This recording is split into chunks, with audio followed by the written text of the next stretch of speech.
porque hoje nós vamos ter um momento único na nossa escola.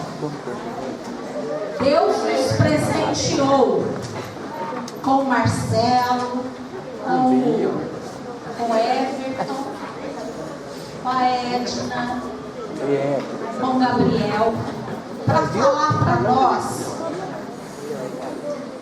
sobre relações étnico-raciais no meio escolar. Ou seja, para falar sobre o racismo.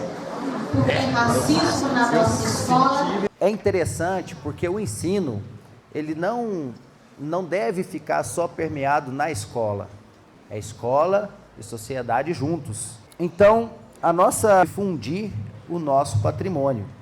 E por que isso? Porque a gente só valoriza o que a gente preserva.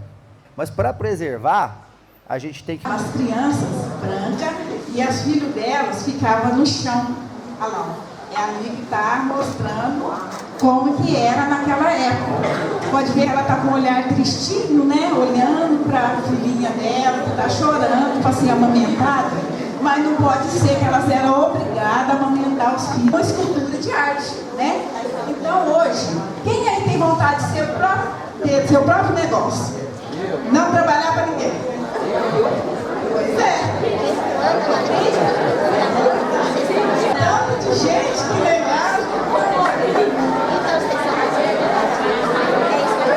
Então, hoje eu tenho 60 anos, a gente está aí enfrentando as coisas que é reciclado para se tornar o próprio trabalho para vocês terem dinheiro. Beleza? Obrigada.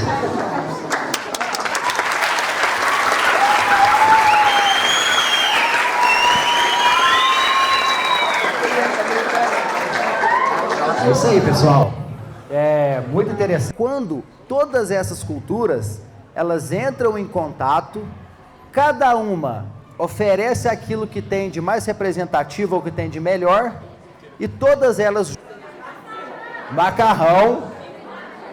Pronto? Oi? Pede quê?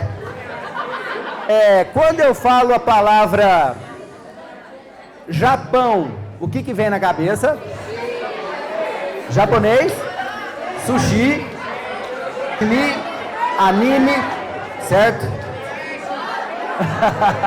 Boa!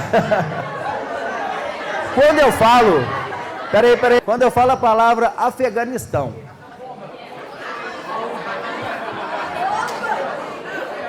eu só ouvi falar de bomba. Possível. Tiroteio, bomba. Ok. Então, pessoal, por que eu estou perguntando isso para vocês? Isso que a gente conhecimento da cultura do outro, muitas das vezes passa o respeito e acaba se transformando numa violência. O desconhecimento dessa tradição, atenção, às vezes o desconhecimento dessas tradições, elas levam a esse tipo de reação. Se vocês já imaginaram, se a gente tem o conhecimento dessas tradições, aí a gente preserva essas tradições. Essas tradições preservadas, a gente valoriza essas tradições. E essas tradições valorizadas, eu tenho certeza que vem gente lá do Japão só para ver uma festa dessa aqui. Entende? Brasil. Então, já eram brasileiros, certo? Então, diante de toda essa cultura, né, esse multiculturalismo, a sociedade precisou fazer uma coisa que fosse comum para todo mundo. E aí começa o sincretismo na nossa região. As Congás aproximou deles. Nesse momento que ela se aproxima, eles pegam a santa e colocam em cima do tambor e leva transformados em histórias para que pudessem ser preservados de geração em geração.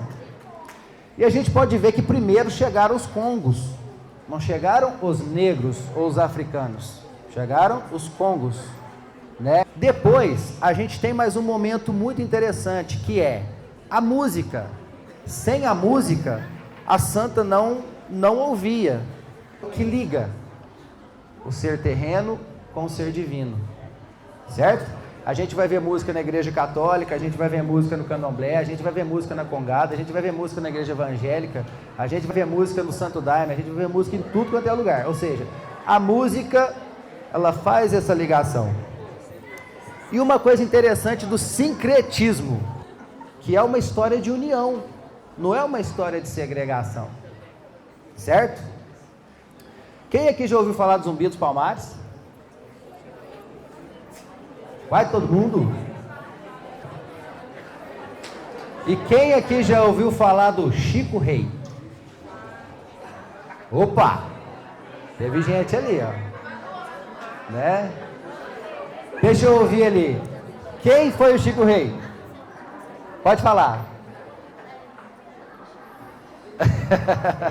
Oi? Eu sei como é que é. Também esqueço bastante, senhor. Pessoal, o Chico Rei, ele foi o herói da nossa região, certo? Quem já ouviu falar do São Benedito? São Benedito já? Não? São Benedito? São Benedito também já faz parte da tradição dos congadeiros também, por causa da sua mitologia. Era filhos de angolanos que foram para Palermo, na Itália, e ali, certo? Então, olha que interessante, pessoal, como é que as mitologias, elas são transformadas e representadas por expressões culturais, e olha a riqueza disso, certo? Então, pessoal, para a gente agora falar um pouco sobre transmissão de conhecimento oral, certo? E para as professoras aí também, fica uma dica interessante. Nós vamos falar aqui de algumas pesquisas, de uma pesquisadora que se chama Margarete Arroio. Então, a gente chama isso de transmissão oral, ou seja, você aprende quando a outra pessoa está fazendo junto, certo? Então, mas é muito diferente da gente chegar ali na terra ali e fazer a coisa, certo? Então, uma das características das edificações desse período, ainda em pé, aqui em Lavras, e ela fica exatamente ali na Estrada do Madeira. E aí, pessoal, uma coisa muito importante para quem pretende ser, quem aqui pretende ser pesquisador? Levanta a mão aí. Tem alguém que quer ser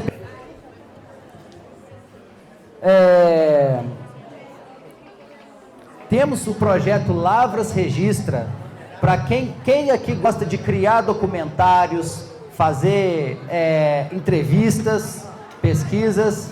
Quem gosta, levanta a mão. Deixa eu ver. Já tem um tanto bom, né? Pessoal, então para quem tiver essa vontade, pode procurar a gente.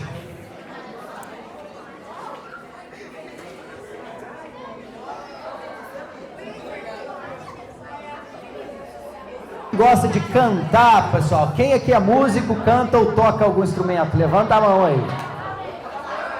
Muito bem. Pessoal, temos aqui também o coro cênico e orquestra popular. O que é isso? É a gente poder tocar e cantar músicas que façam parte do nosso folclore e também do folclore do mundo inteiro. Então, a gente não aprende só a cantar. A gente aprende a história da música, a gente aprende a história do contexto, a gente aprende a teoria musical, certo? E falando sobre a nossa história. E não é só para músicos.